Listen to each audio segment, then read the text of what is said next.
और अब बारी है कराची हैदराबाद की। फैसल जावेद का ट्वीट, जिस तरह ये कौम हक के लिए इम्पोर्टेड हुकूमत के खिलाफ निकल रही है, इससे वाज़ेह है कि पाकिस्तान में अब जल्द इंतखाबात हो गए। फैसल जावेद ने कहा कि कौम की आवाज़ फौरी इंतखाबात। इमरान खान 19 अगस्त को कराची, 20 अगस्त को हैदराबाद में जलसा करेंगे।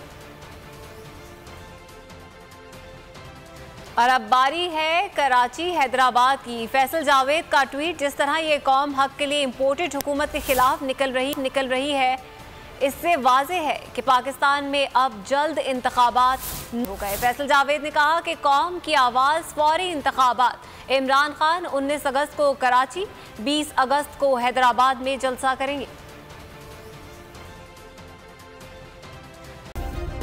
सब्सक्राइब करें और बेल दबाएं ताकि कोई खबर रह न जाए। सब्सक्राइब करें और बेल दबाएं ताकि कोई खबर रह न जाए।